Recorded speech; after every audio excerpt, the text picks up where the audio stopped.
Hey everyone, so we seem to be having a few more issues with our Mastercraft snowblower. 26 inch, 8 horsepower, so a 4-stroke engine. And right now what's going on is that it doesn't seem to be driving much. In other words, that handle here is not doing its job. Now, this problem was reported by my girlfriend. She went to start to use it and she realized that this was not really driving anymore, which made the whole job a lot harder, obviously.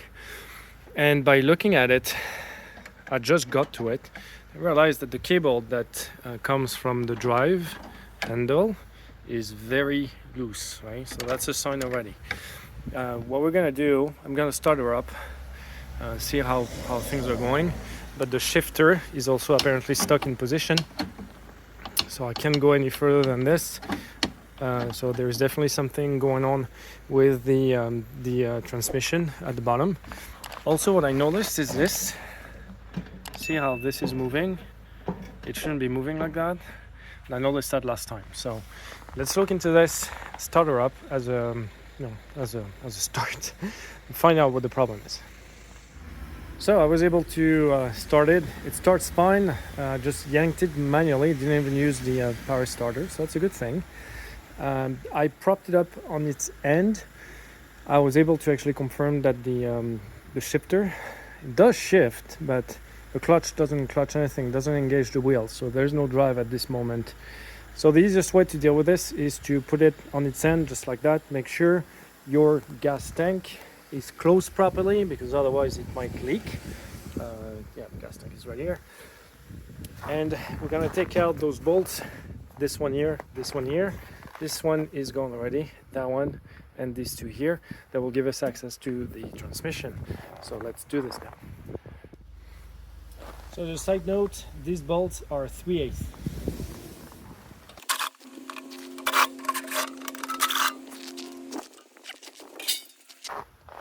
So let's see what we've got here. So this is your transmission. The way this thing works is pretty straightforward. You'll find your disc. So this is powered by the engine, so that spins.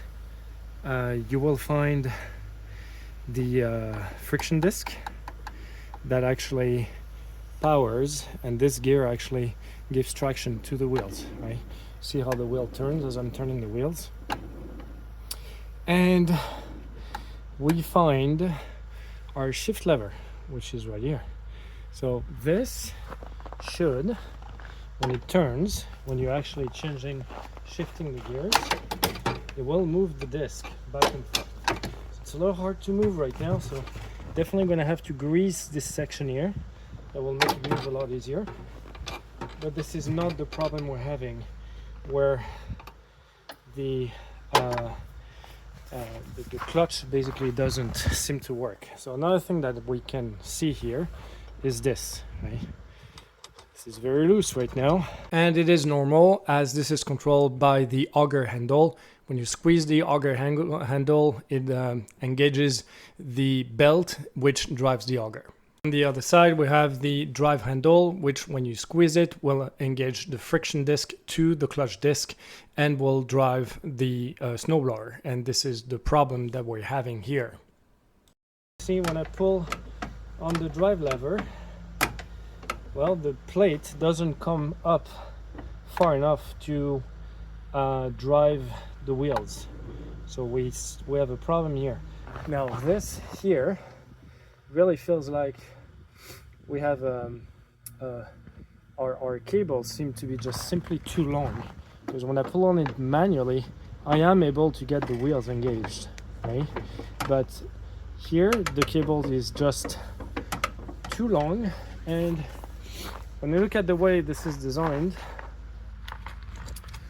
they wondering whether there should be a bracket up here actually, because right now the cable is all loose. What I do notice, however, is that this can be adjusted. You see how I'm actually spinning this? It could be as simple as that. When I do this, I fundamentally make the cable shorter, and by making it shorter, I'm increasing, and this nut is actually designed to hold this in place. So with vibrations, this can actually just unscrew itself. In this case, by putting it back the way it was, I'm increasing the tension on the cable, and now when I pull on the handle, I'm actually able to engage the disc. The wheels don't spin.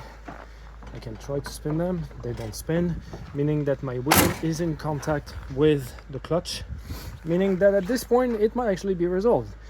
So it could be something as simple as that. Good thing anyway, we took the cover off, because we can again grease the axle here, make sure we have some smooth shifting going on. I will look into this as well, though. This is the clutch, like the gear lever. So again, we're gonna look into this, make sure it's good. And here you see the wheel is it's kind of loose in its opening here. It feels like we're missing a part here, or maybe there's an adjustment that needs to be made. I'm gonna look into this a little bit more, and I will continue the video. So we seem to have found the problem. A quick adjustment of this, as I was just showing earlier, was sufficient in order to address the problem. You hold this long piece with a pair of pliers, and you can use a small wrench to tighten the nut here, which is an adjustment nut for the length of the cable. So that was an easy one. When it comes to this, it was a good thing that we looked into this regardless.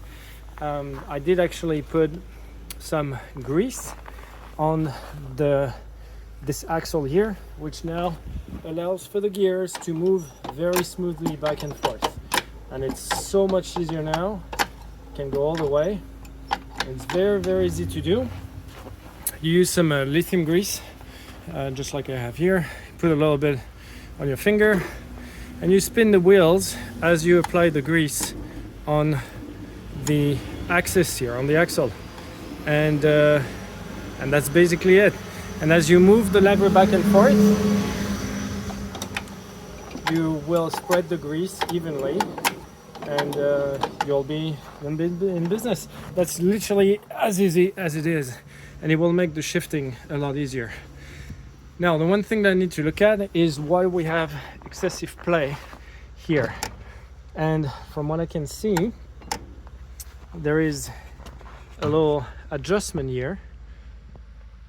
Not necessarily an adjustment, but that piece should be sitting inside the opening. And it's not right now, just like this, right? So we have a bit of an adjustment issue here on the axle. I will look into this. We seem to have a washer here along with this bushing. It doesn't seem to be in the right position right now. So let's look into this and see whether we can fix the problem. So there we are.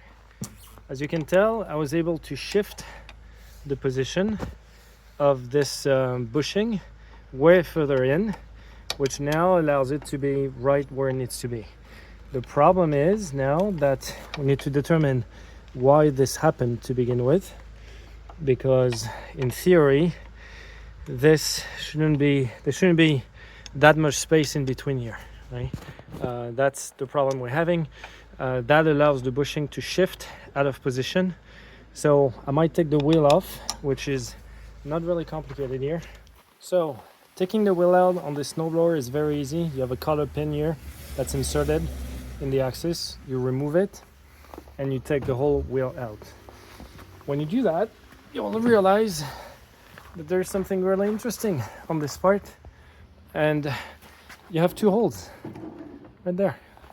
So it's simply the problem we're having, and the excessive play on this end was because the collar pin was actually not inserted in the right hole. It should have been right here, and we're gonna address the problem right away. I'm gonna push this all the way on this end. I pull that. Yeah, that's good. And we will reinsert, so mark the position of the hole right here, right? It's important. See, two holes. We're gonna put the wheel back on. See, pushes the axle. So you want to hold the axle in position, and then you see the wheel goes in a lot more at this point. So that's what you want, right? And you want to reinsert the collar pin in the proper hole, and then lock it in, and that's it. problem solved. So if you do have some excessive play right in this area here, that's probably because this was not inserted correctly. Right now we have our bushings in position in the right place, and this seems to be working just fine. By the way, I mentioned about the loose belts at the bottom. These are for the auger. So when we pull on the handle, it engages this clutch, right? Which then engages the auger at the front. So everything is actually fine here. We have a little bit loose in the cable, but that's okay. So we should be good to go. Another thing that I've noticed is that the wire that goes to the light is cut. So I'll try to see whether I can fix something here. Well, this is likely a proprietary connector, so I'm not sure whether I'll be able to, but that could be for a later time. Let's see if we can start it and see whether we have a drive now.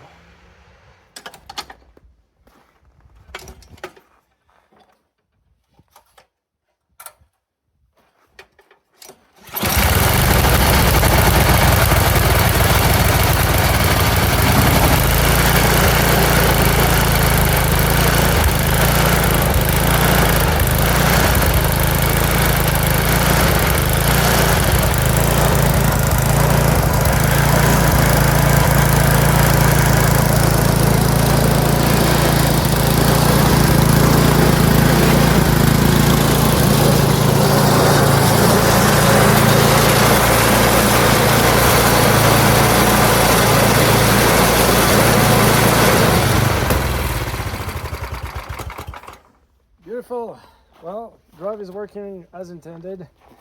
Everything is good here. Problem is fixed. So it took about 10-15 minutes, which is great. So it's something you can do easily on your own. If you have any comments on this, feel free to leave your comments in the comment section below. And don't forget to like and subscribe. Thank you, everyone. See you next time.